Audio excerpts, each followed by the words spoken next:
അവിടെ നിൽക്കുന്നത് വേദാന്ത് അല്ലേ? വേദാന്ത്.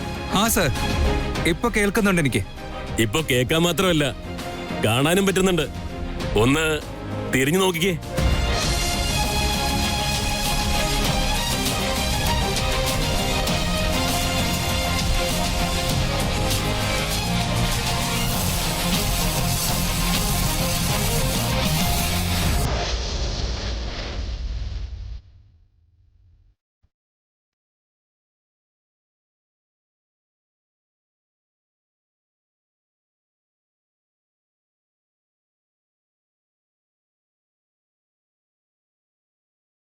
കള്ള ചെറുക്കൻ തോറ്റു തരില്ലെന്ന് വാശി പിടിച്ചോണ്ടിരിക്കുകയാണെന്ന് തോന്നല്ലോ. എന്താ ചെയ്യാ?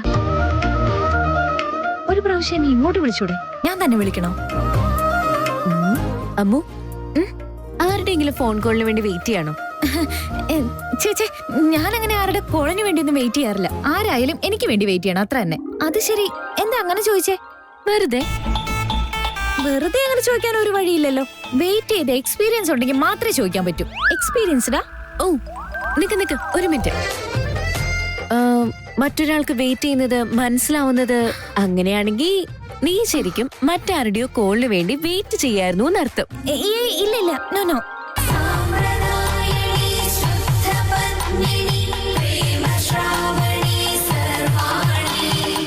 നിന്റെ ആത്മസഖി ഉഴുന്നു പരിപ്പും എന്റെ വീട്ടിലെ കടുകും ചേർന്ന് സാമ്പാർ ഉണ്ടാക്കിക്കൊണ്ടിരിക്കുകയാണെന്ന് തോന്നല്ലോ. രണ്ടുപേരും കാണുന്നില്ല. എന്തിനു ചിരിക്കുന്നേ? അമ്മു, ചെറിയ വയസ്സിൽ ഒരുപാട് സംസാരിക്കാത്ത കുട്ടികൾ വലുതാവുമ്പോ ഒത്തിരി സംസാരിക്കത്രേ. നീ ചെറിയ വയസ്സിൽ സംസാരിക്കാറില്ലായിരുന്നോ? ജനിച്ച 2 മണിക്കൂർ ഒന്നും സംസാരിച്ചില്ല. അത് കഴിഞ്ഞപ്പോ അമ്മയെ വിശക്കണോന്ന് പറഞ്ഞു.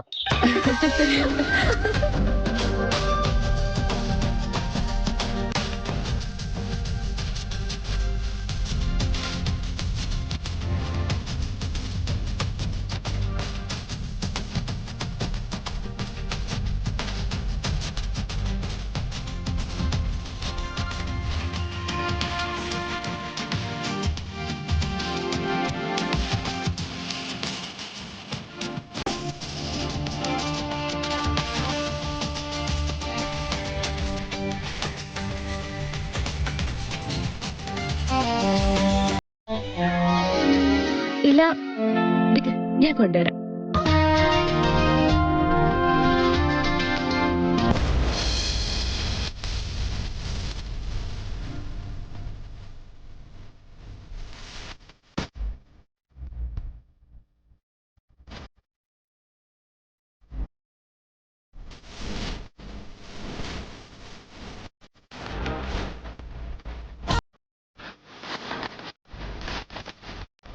വളരെ നന്നായിട്ടുണ്ട്. ഞാനത് ഡിപിയിലും പിന്നെ സ്റ്റോറിയിലും ഇട്ടേക്കാം.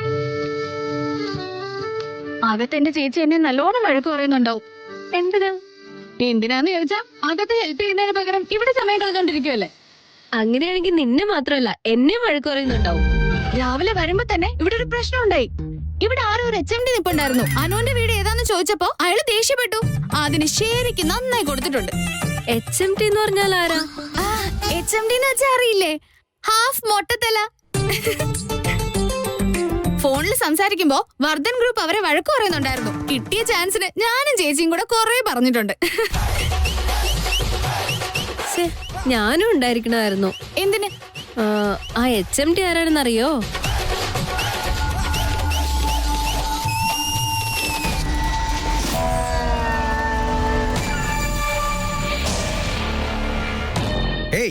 യൂസ്ലെസ്. കണ്ട ആൾക്കാരോട് ഇങ്ങനെ നിന്ന് ടൈം വേസ്റ്റ് ചെയ്യാണല്ലേ? നിനക്കൊക്കെ നാണാവുന്നില്ലേ? സ്വന്തം വീട്ടിലെ ആഘോഷത്തിൽ കൂടാതെ വേറെ വീട്ടിൽ പോയി സേവ് ചെയ്യുന്നു. കഷ്ടം.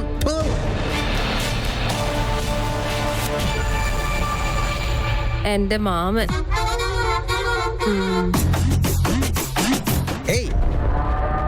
എന്താ നിങ്ങൾ പോയി പിറുപിറുക്കുന്നേ?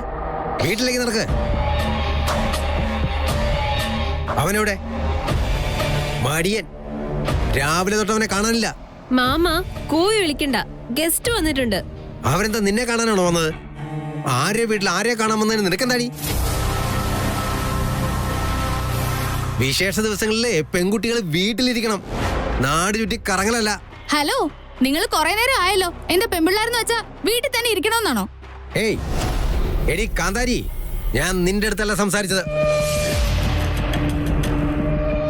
നിങ്ങൾ എന്റെ ഫ്രണ്ടിനെ വഴക്ക് പറയുന്നത്. എന്താ ഫ്രണ്ടാ? വന്ന് അരമണിക്കൂർ പോലും ആയില്ലല്ലോ, അപ്പോഴേക്കും ഫ്രണ്ടാ? അതെന്തായാലും കൊള്ളാം. അതെ പുഷ്പ ചേച്ചി,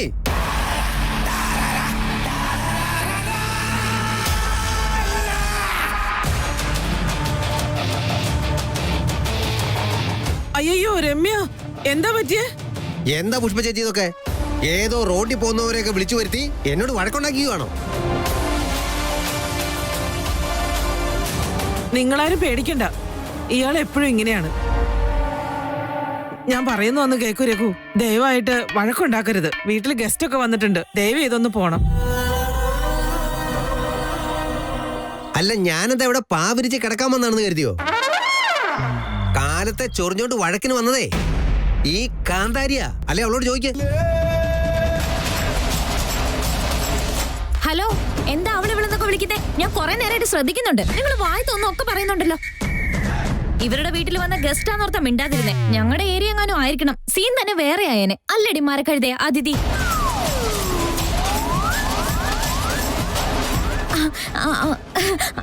അതിഥി അതിഥി അല്ല പിന്നെ ഞങ്ങളുടെ ഏരിയ ആയിരുന്നെങ്കിലേ.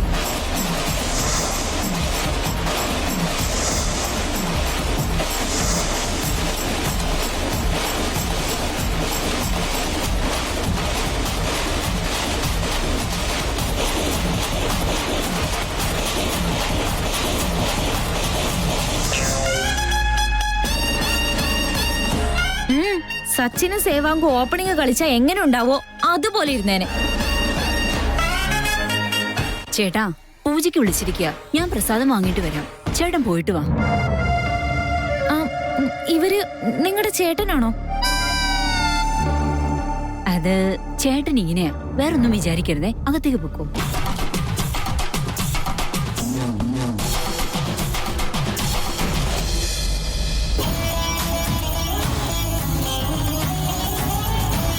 എടോ രഘുപതി, ഈ പൂജ നടക്കുന്ന നല്ലൊരു ദിവസമെങ്കിലും ഈ പെൺകുട്ടികളോട് തനിക്കൊന്ന് മര്യാദയ്ക്ക് സംസാരിച്ചൂടെ? എടോ സുബു, നാട് ചുറ്റും പരദേശി പണ്ഡിതനാണെന്നും പറഞ്ഞു വരില്ലേ എന്ന് പറഞ്ഞ പോലായി.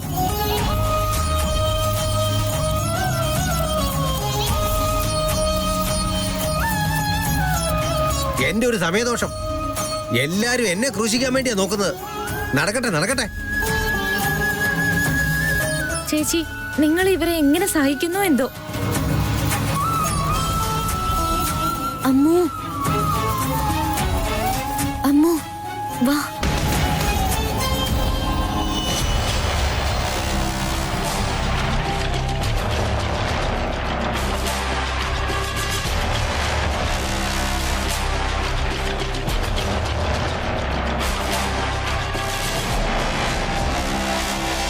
What A coincidence sir.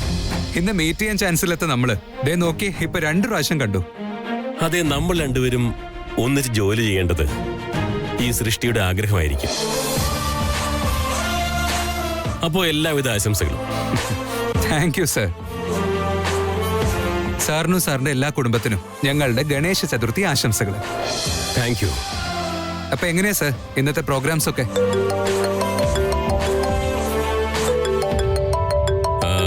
No it's okay. Important ആണെങ്കിൽ എടുത്തോളൂ. കുഴപ്പമില്ല. No problem. Thank U.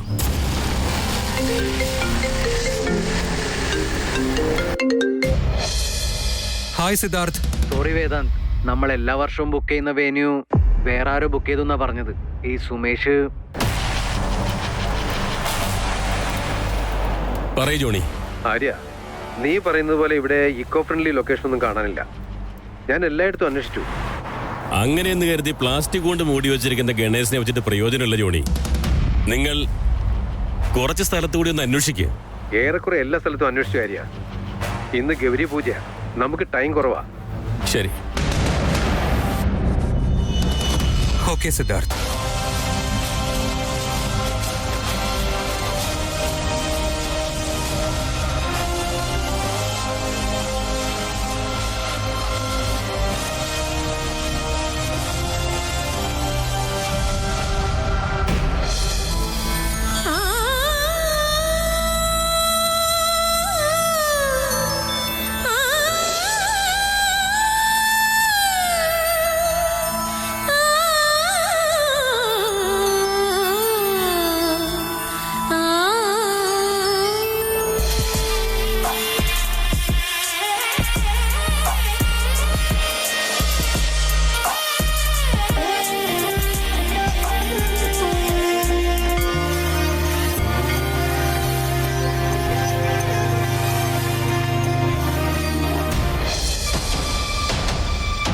All okay sir?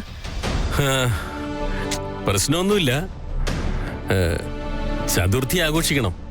അത് നമ്മൾ വിചാരിക്കുന്ന പോലെ ആഘോഷിക്കണമെന്നുള്ളപ്പോ പ്രശ്നങ്ങളൊക്കെ ഉണ്ടാവുമല്ലോ. അത്ര തന്നെ, വേറൊന്നുമില്ല. എന്തെങ്കിലും പ്രശ്നം ഉണ്ടെങ്കിൽ അത് പറയൂ സർ. എന്നെ കൊണ്ട് ഹെൽപ്പ് ചെയ്യാൻ പറ്റുമോ നോക്കാം. എന്റെ അമ്മയുടെ ആഗ്രഹപ്രകാരം നമ്മൾ കുടുംബം എല്ലാം ചേർന്ന് ഗണപതി ക്ഷേത്രത്തിൽ പോയി അവിടെ ഗണേശ പൂജ ചെയ്യണമെന്നുണ്ടായിരുന്നു. പക്ഷേ നമ്മൾ ആഗ്രഹിക്കുന്ന പോലെയുള്ള ഇക്കോ ഫ്രണ്ട്ലി ഗണേശനെ കിട്ടുന്നില്ല എന്ന് ഇപ്പോഴാണ് വിളിച്ചു പറയുന്നത്. അത്ര തന്നെ, വേറൊന്നുമില്ല.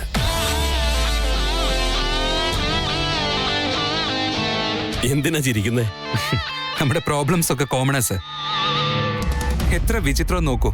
ഞങ്ങളുടെ അടുത്ത് എക്കോ ഫ്രണ്ട്ലി ഗണേശനും എല്ലാം ഉണ്ട്. പക്ഷെ ഇത്ര കാലം ഞങ്ങൾ പ്രോഗ്രാം നടത്തിയിരുന്ന സ്ഥലം സാറിന്റെ ആൾക്കാർ ബുക്ക് ചെയ്തിരിക്കുക. അതുകൊണ്ടാ ചിരിച്ചത്. ക്ഷമിക്ക്, നിങ്ങളെ ശല്യപ്പെടുത്താനൊന്നും എനിക്ക് ആഗ്രഹമില്ല. നിങ്ങൾക്ക് വേണമെങ്കിൽ ആ സ്ഥലം... വേണ്ട സർ, എന്റെ അടുത്ത് അതിനേക്കാൾ നല്ലൊരു പ്ലാൻ ഉണ്ട്. എന്താത്?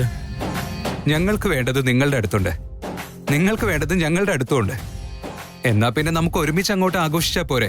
അത് ഓക്കെ അല്ലേ സർ? ഞങ്ങൾ ഗണേശനുമായിട്ട് നിങ്ങളുടെ ലൊക്കേഷനിൽ വന്നാ എല്ലാം ഭംഗിയായില്ലേ സർ?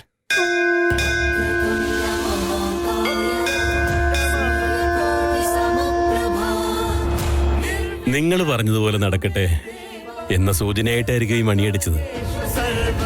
എനിക്കൊരു ഒബ്ജക്ഷനുമില്ല. ശരി, അങ്ങനെയാണെങ്കിൽ നമുക്ക് രണ്ടുപേർക്കും ഒന്നിച്ചു ചേർന്ന് ഈ വിശേഷം ആഘോഷിക്കാം.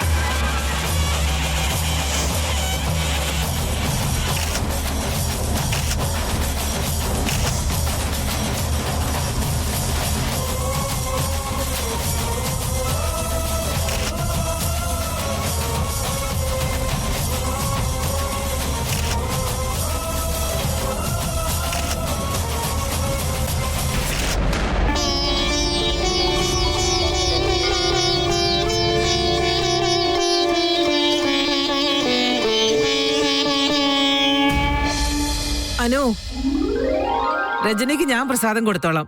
നീ അമ്മൂനും അതിഥിക്കും കൊടുക്ക്.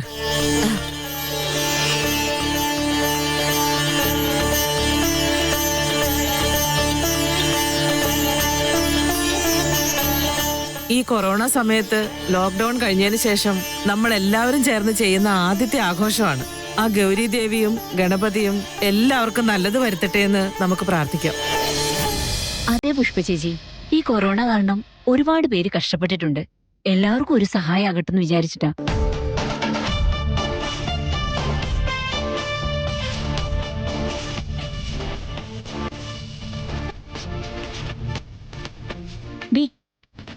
എനിക്ക് ഗ്രീൻ വള വേണ്ട, റെഡ് വേണം. ഏയ്, കിട്ടിയത് തന്നെ വലിയ കാര്യം. വെറുതെ അത് വേണം ഇത് വേണമെന്ന് വാശി പിടിക്കാൻ നിൽക്കല്ലേ.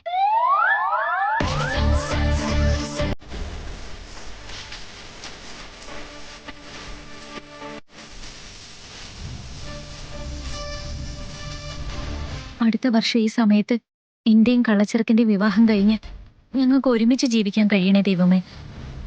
അമ്മു, നീ വിചാരിച്ചതൊക്കെ നടക്കട്ടെ. സത്യമായിട്ടും നീ വിചാരിച്ചതൊക്കെ നടക്കട്ടെ. അങ്ങനെയാണെങ്കിൽ നീ എന്തെങ്കിലും വിചാരിക്കേ. ഞാനോ? നീ മനസ്സിൽ എന്തെങ്കിലും വിചാരിക്കേ. അടുത്ത വർഷം ഈ സമയത്തിനുള്ളിൽ ഞാൻ ആര്യൻ സാറിന്റെ വീട്ടിലെ വർദ്ധൻ കുടുംബത്തിലെ മരുമകളായിരിക്കണം. നീ വിചാരിച്ചത് നടക്കണേന്ന് ഞാനും ഇവിടെ വെച്ച് പ്രാർത്ഥിക്കുന്നു. നിങ്ങൾ രണ്ടുപേരും പ്രസാദം കൊടുക്കുന്ന ഈ ചടങ്ങ് മാറ്റുമെന്നാ തോന്നുന്നത്. അതിന് എന്തെങ്കിലും റൂൾസ് ഉണ്ടോ ആന്റി? അങ്ങനെയൊക്കെ ഉണ്ട്. പ്രസാദം കൊടുക്കുമ്പോ എന്തൊക്കെയാണോ സംസാരിക്കേണ്ടത് അത് മാത്രമേ സംസാരിക്കാൻ പാടുള്ളൂ. എന്താ അത്? നിക്ക്, കാണിച്ചു തരാം. ആ, രജനി ഒന്നുകൂടെ തന്നേക്ക്. മുത്തുമണി പ്രസാദം തരൂ.